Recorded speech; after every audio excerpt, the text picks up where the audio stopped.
Hai guys, welcome back YouTube channel Afif Adara Official. Oke guys, di video kali ini Mami udah kedatangan tamu dari Tiga Dara dari Tigo Nagari. Hai. Hai. Iya, Mami akan perkenalkan dulu ya satu persatu. Di sebelah kanan Mami itu ada siapa? Nama saya Latifah Sukrina. Iya, itu namanya Latifah Sukrina. Dan di sebelah kanan Mami lagi, ini ada siapa? Tara Salsabila. Iya, di sebelah kiri saya sudah ada Nadila Septiaramdani. Iya, jadi adik-adik tiga orang ini adalah orang asli dari Tigo Nagari. Iya. Oke, di podcast kali ini Mami akan bahas tentang apa saja yang akan Mami tanya bersama Latifah, Rara, dan Nadila. Jadi pertanyaannya akan Mami bagi-bagi dan akan dijawab secara bagi-bagi juga. Oke, pertanyaan pertama di sini masuk ke pertanyaan pertama itu akan membahas tentang harga makanan sayur dan cabai yang ada di Tigo Nagari ini. Nah, nih. Jadi ini akan Mami tanya dulu sama Rara. Karena kebetulan Rara ini tinggalnya di pasar, jadi pasti dia tahu. Jadi Rara, ini kakak mau nanya tentang kenapa sih di sini kalau mengenai harga cabai dan sayur itu murahnya cuman hari tertentu aja. Misalnya kalau ada hari pasar. Kalau nggak ada hari pasar itu selalu mahal, bahkan banyak cabai atau sayur yang nggak ada. Oke, ntar ya dipending dulu. Ya Allah Tuhan. Harga sayuran dan cabai di sini tuh suka berubah-ubah, nggak stabil, dan hanya hari tertentu aja harga itu sungguh murah. Kalau tidak hari tertentu itu pasti harganya mahal, bahkan susah dicari. Ya silakan dijawab oleh Rara. Ya gini gitu, kan di sini itu kampung, daerahnya jauh dari pusat kota gitu.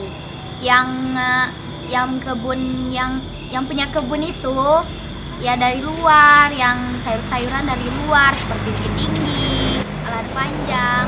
Jadi kalau mau bahan pokoknya cukup, di sini tuh ada hari pekannya ya. Pekannya itu sepertinya contoh hari Selasa di sini ada pasar gitu. Pasarnya juga cukup, orang luar pun bisa masuk jualan di sini. Contohnya dari Bukit Tinggi, Alan Panjang itu kan orang jual sayurnya ke sini. Jadi kalau hari Selasa tuh harganya lebih murah gitu. Kalau hari biasa-biasanya mahal gitu ya guys. Oke guys, jadi gitu ya guys jawabannya. Jadi ternyata di daerah Tigo Nagari ini di pasaran ternyata ada hari-hari tertentu untuk harga sayur dan cabainya yang murah. Yaitu kalau ada hari pekannya atau hari pasarnya yang jatuh pada hari Selasa. Iya, di sini hari Selasa guys. Jadi di situ baru deh murah-murah cabai, sayuran, ikan dan lain-lainnya. Tapi kalau nggak hari pasar ya mahal harganya ya kan. Lalu susah juga dicari. Nah, jadi ini pertanyaan selanjutnya ya, Mami mau nanya, kenapa sih di sini itu kalau bahan yang dikemas, contohnya yang dikemas itu seperti teh, gula, kopi, terus sabun, susu, itu kenapa sih di sini lebih mahal harganya dibanding di kota? Coba Nadila jawab. Kenapa bahan-bahan yang dikemas itu lebih mahal? Ayo pikir. Ya, jadi ini kita ngetes IQ anak-anak ini ya guys. Udah jawab aja setahu Nadila, kenapa sih mahal? Oke, cut next saja. Oke, karena Nadila nggak bisa jawab, kebanyakan senyum. Jadi akan kita lempar pertanyaannya kepada Latifah. Ya, silakan Latifah dijawab. Aduh, kalian yang pandai menjawab loh. Kenapa bahan-bahan yang dikemas tuh di sini lebih sulit dicari, lebih mahal, dan ada juga bahan-bahan kemasan itu yang nggak ada di sini. Nah, contohnya kayak saus-saus pasti hanya satu merek A misalnya, pasti di warung A, B, C, D, udah itu aja mereknya, yang lain nggak Coba aku ada nyawit kuliah. aja. Aduh guys, kayaknya Mami salah ngajak orang podcast deh. Jadi ini pertanyaannya dilempar kepada Ibu Rara. Yaitu guys, kan di sini tuh kampung, jadi susah. Seperti contohnya minimarket, contohnya seperti toko-toko yang cukup gitu, seperti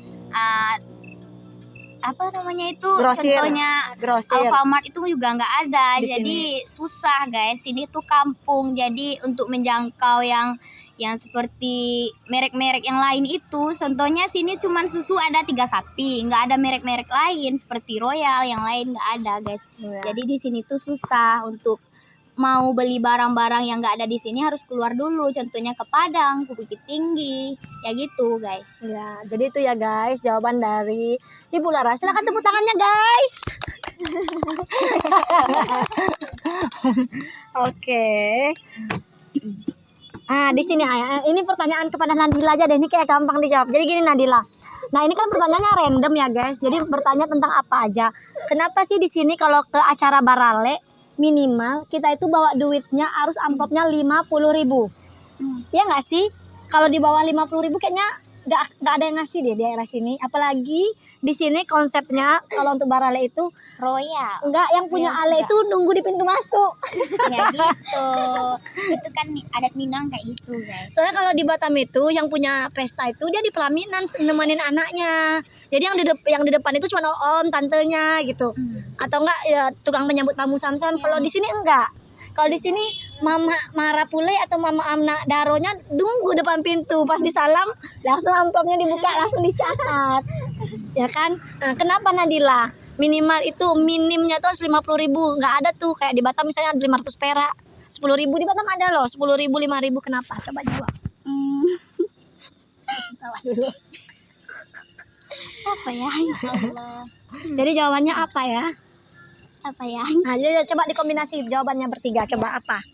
Ya gitu, kalau adat orang sini tuh kalau ada pesta gitu, jadi orang-orang tuh pada bawa-bawa apa, contohnya kadang kalau pesta pernikahan bawa alat perabotan juga ada, contohnya kayak kain perabotan, kayak lemari, kasur gitu ada. Kalau di sini tuh orang pada royal kalau bawa-bawa pergi kondangan, pergi ada acara gitu. Sini tuh orang royal, adatnya kayak gitu guys. Jadi kalau 5.000, 10.000 nggak bisa gitu. Jadi Kena tandai ya kan? malu lah gitu. Tandai Malu. mukanya.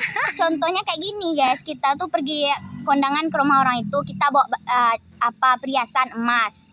Besok orangnya balas juga ke kita gitu. Oh, jadi dia balas membalas gitu ya? Membalas gitu. Nah, berarti guys konsepnya seperti itu. Dia balas membalas. Jadi kalau misalnya si A pesta besok dibawa cincin emas, dicatat, dikasih besok tandai. dibalikin lagi gitu, kayak menabung. Iya. Ngerti nggak sih? Iya. Kalau misalnya nanti kita nabung ya kan, terus catatannya hilang tuh. Nggak juga, karena orang tuh ingat gitu. Disimpan ya. Disimpan Catatannya nih. disimpan. Ya, oke guys, itu ya guys jawabannya mengenai tentang minimal ke Barale itu berapa sih bawaannya. Nah. Oke, next question. Pertanyaan selanjutnya. Nah, ya. Di daerah sini tuh coba sering banget yang namanya mati air dan mati lampu. Dan bahkan kalau udah hujan lebat, Tolong lah. dan gitu lagi. Nah, di daerah sini tuh sering mati air dan mati lampu. Ya kan, ini Latifah yang jawab ya. Bahkan kalau misalnya udah hujan lebat, pasti besoknya air tuh mati. Nah, coba Latifah jawab. Kenapa sih kayak gitu? Ya karena hujan lebat tuh kadang tersumbat, kena banjir gitu, airnya nggak ngalir, Keruh gitu. ya keruh karena tanah-tanah yang longsor gitu, ada Berarti bisa banjir. dikatakan di sini nggak ada waduk. Waduk itu tempat penampungan air yang sangat besar. Nggak ada ya. Berarti di sini airnya dari Batang air guys. Ya. PDAM tuh diambil dari batang air. Jadi kalau seandainya hujan lebat, misalnya airnya gede, kalau pasang kayak gitu gimana ya guys ya. Jadi air tuh dimatiin dulu sama PDAM. Besok kalau udah normal lagi arusnya, jadi bisa dihidupin lagi airnya kayak Iya gitu. guys. Jadi ini hanya sedikit tambahan ya. Ternyata di sini itu memang sering mati air dan mati lampu. Apalagi mati cuma hitungan 1 menit hidup, mati lagi 1 menit hidup. Sering seperti itu. Jadi siap-siap aja lah yang punya alat elektronik, siap-siap dia rusak. Iya kan? Lalu misalnya air gitu. Air di sini juga sering mati guys. Bahkan pernah loh air mati terlama selama di sini 8 hari. Iya. Ya kan? Ya kan 8 hari itu airnya keruh kali, keruh sangat-sangat Karena keruh. itu, karena kemarin juga ada bencana Galodo gitu ya. Jadi itu harusnya nggak bagus, nggak bersih. Iya, harus airnya Kalau nggak nggak bersih. dialirin lagi kok. Tapi di sini maaf ya, ini cuman pengen konfirmasi sama kalian. Di sini banyak orang yang kena penyakit gatal. Gatal-gatal. Iya. Ya itu pengaruh juga air guys ya, pengaruh air juga, airnya kotor gitu. Kalau dimandiin kan nggak bagus juga, tapi gimana lagi kalau nggak mandi ya nggak mungkin juga ya kan. Iya, karena di sini nggak semua orang punya sumur. Kamu punya sumur, Rara? punya sumur. Latifah? Enggak. Enggak, berarti PDAM. Iya. Berarti kalau misalnya air mati air ya udah keruh lah tuh, nggak ada lagi lah air ya. Pergi ke sungai, Ke mandi. sungai. Iya. Sungai itu batang air atau sungai Batang kecil? air. Batang air. Kalau Nadila ada sumur? Ada. Ada, oke. Berarti yang nggak ada sumur cuma saya guys ya. Jadi saya sering kalau mati air 8 hari itu udah otomatis saya mandi sehari cuma sekali, yaitu mandi ke batang air, oke? Oke, next question. Ya, di sini kenapa uang receh? Ya, ini pertanyaan untuk Nadila. Harus dijawab. Jangan next dilempar lagi. Kenapa di sini uang receh koin 100 perak, 200 perak itu enggak berlaku? Paling berlaku itu hanya di uang 500 perak. Coba jawab.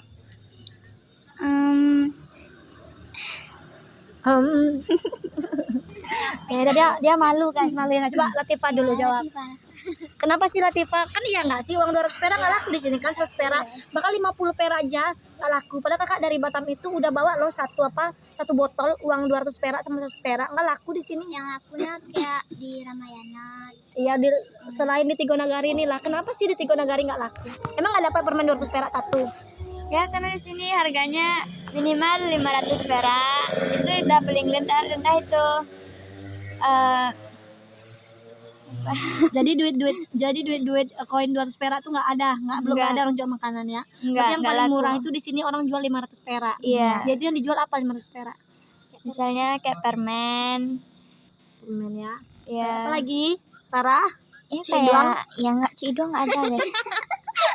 Ya ini guys. Ya itu 500 perak kayak permen gitu. Begitu. Iya, Permen oke. paling murah. Oke, jadi itu ya guys. Ternyata di sini uang receh yang kayak di Batam atau di luar kota, atau nggak tahu sih di kota-kota lain yang di kampungnya, di sini sih intinya nggak laku uang 200 perak, bahkan Iya. 100 perak atau 50 perak. Tapi kalau ini juga nih, ini cuma untuk konfirmasi aja. Ternyata di sini guys, kalau misalnya di supermarket, misalnya gini, ada di sini orang punya minimarket atau market, itu udah pasti lebih mahal belanja di sana dibandingkan di kedai biasa. Ya kan? Nah, ini untuk di-share sama kalian ya. Kalau di Batam itu malahan kalau di kedai biasa tuh lebih mahal kita belanja. Karena nggak stabil harganya. Iya, karena di sini tuh minimarket cuma satu ya guys, satu. Di Tigo Nagari ini minimarket Dua. cuma dua. Dua. Dan Ada dua dua. di apa ya? Nah, Iya. ya. Jadi apa Kadang namanya? juga nggak lengkap guys. Tapi kenapa lebih mahal? Padahal barangnya pun yang dicari itu kan juga ada di grosir. Apa sih perbedaannya? Kenapa sih lebih mahal? Karena gimana ya? Mungkin karena biaya Biaya orang tuh Nah, nyewa nyewa tempat, tempat, gitu. karyawan. Kan tempatnya juga ada pakai AC gitu. ya itu lebih mahal. Jadi kebalik guys, kalau di Batam malah supermarket atau minimarket atau market itu tempat yang lebih murah dibandingkan di kedai. Misalnya contohnya gini lah, di grosir. Di grosir itu murah, barang di supermarket juga murah, sama harganya. Kalau di Batam tuh sama. Malahan di market itu lebih murah. Misalnya harga es krim 2.500, kalau di kedai 4.000. Karena kan di kedai itu kalau di Batam tuh dia nggak stabil, nggak ngikutin harga pasar. Misalnya dia belanja nih merek A, habisnya 2 bulan lagi. Sementara di supermarket belanja merek A, besoknya dia udah habis karena ada laku terjual. Jadi seperti itu. Ya gitu guys, di sini walaupun mahal ke minimarket kemananya, tapi orang di sini tetap berlomba-lomba pingin jajan di sana Iya. gitu. Di sini Biar tuh, keren kali ya. biar keren mungkin kan. Belanjaan di sini nih kayak di mall-mall gitu. Jadi supermarket di Tigo Nagari sama dengan kayak di mall. Ya, kayak itu. Di take note. Oke, nah ini kakak, ini nggak ada pertanyaannya guys. Ini mau saya share aja sama 3 daerah dari Tigo Nagari ini tentang rasa cincau di sini. Kebetulan ya saya udah nyoba rasa cincau di sini, itu lebih enak dibandingkan yang ada di kota saya di Batam. Ternyata rasa cincau di sini dia lebih tidak pahit, nggak terlalu bau. Nah, jadi di sini kenapa jarang sekali bikin cendol? Nah, terus kalau bikin cendol tuh jarang karena kan pertama belanja modalnya lebih murah. Misalnya beli santan 5.000, beli cendol beras itu 5.000, beli gula merahnya 5.000, udah dimasak. Bisa langsung jadi cendol kan? Iya, banyak dapatnya. Tapi terus kalau misalnya beli es Ada juga campur, orang yang jual isinya aja. iya yang pakai santan, isinya, ya. ya itu yang kakak maksud. Itu kalau isinya aja tuh Dua plastik itu 5.000, satunya 3.000 doang. Ah ya, cuman 3.000 guys, yang isinya cendol beras kan. Kalau udah siap makan, udah ada gulanya, udah ada batu esnya, udah ada isinya juga santannya. Itu cuma 5.000 kalau di Iya, sini. murah. Apalagi campur. Kemarin aku nonton video ya guys ya. Dia tuh beli cendol 80.000 satu bungkus. Worth it kata dia. Dia bilang worth it. Aku tuh sampai kaget. Masa cendol aja 80.000 satu bungkus? Ya mungkin tuh di kota. Iya. Dan jarang ada yang jual cendol kayak gitu.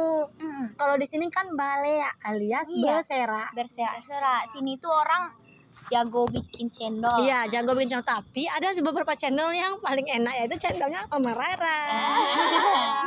Ya iya guys. Itu hanya ibu resep aku resep tuh- keluarga Iya, ya. resep keluarga. Nah, jadi guys, yang beberapa pertanyaannya udah kita bahas bersama 3 darah dari Tigo Nagari. Jangan lupa selalu support channel ini Afif Adara Official dengan cara like, comment, subscribe, dan akan ketemu lagi bersama kita berempat di pertanyaan dan podcast selanjutnya. Dadah.